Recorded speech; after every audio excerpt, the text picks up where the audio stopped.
Tipu Sultan the great అంటారు. అసలు మొఘలుల తర్వాత అంతటి క్రూరుడు టిప్పు అనేవాడే. వేలాది మందిని బలవంతంగా మతం మార్చాడు. మారని వాళ్ళను ఊచకోత కోసాడు. అలాంటి రక్త పిపాసిని ఈ సెక్యులర్ లెఫ్ట్ మేధావులు అంటారు లౌకిక రాజు, సెక్యులర్ రాజు అంటారు, మైసూర్ టైగర్ అంటారు, Tipu the great.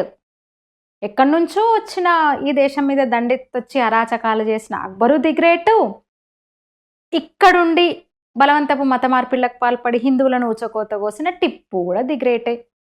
Mysore tiger అంటారు, మైసూర్ టైగర్. అదే కదా మనం పాఠాల్లో చదువుకున్నాము. మనం చదువుకున్నది అదే కదా. ఇప్పుడు నేను కొత్తగా చెప్పట్లేదు కదా. సోషల్ స్టడీస్లో భారతదేశ చరిత్రలో మనం చదువుకున్నది అదే. కర్ణాటకతో పాటు కేరళలో కొంత ప్రాంతం, మలబార్ ప్రాంతం కూడా ఇప్పుడు టిప్పు చేతి కింద ఉండేటప్పుడు భయంకరమైన మత మార్పిడులు నాడు లక్షలాది మంది స్త్రీలను చెరిచారు టిప్పు సైన్యం. హుసేనే ఆవా కిర్మాని రాసుకొచ్చాడు. టిప్పు గొప్ప మత సంరక్షకుడు, టిప్పు గొప్ప మత సంరక్షకుడు. దండయాత్రలో మత మార్పిడి అనేది భాగంగా ఉండేది టిప్పు దండయాత్రలో. ఆ విషయంలో అసలు టిప్పు ఎప్పుడు రాజీ పడలేదు. ఊళ్ళ పేర్లు మారిపోయినాయి టిప్పు సమయంలోనే, టిప్పు హయాంలోనే. కర్ణాటకలో, కేరళలో ఊళ్ళ పేర్లు మారిపోయింది అప్పుడే.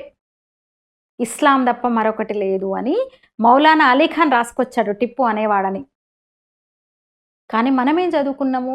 శిథిలమైన దేవాలయాలకు డబ్బులు ఇచ్చాడు. మొఘలులు కూడా మొన్న అసలు ఎన్సీఆర్టీ సిలబస్లో పెట్టారు దారుణంగా. ఔరంగజేబు ఆలయాల పునరుద్ధరణకు గ్రాంట్లు ఇచ్చాడు అని రాసుకొచ్చారు. కంప్లైంట్ చేస్తే మళ్ళీ ఎన్సీఆర్టీ దాన్ని తొలగించినట్టుంది మొన్న. అది మొఘలులు టిప్పు సుల్తాన్ దేవాలయాలకు డబ్బులు ఇచ్చారు, పునరుద్ధరించారు, పునర్నిర్మించారు అని రాసుకొచ్చిన ఘనులు మనోళ్ళు. ఎన్ని అబద్ధపు ప్రచారాలు! అసలు ఈ తుక్కుడే గ్యాంగు ఇంకా చేస్తున్న అబద్ధపు ప్రచారాలు.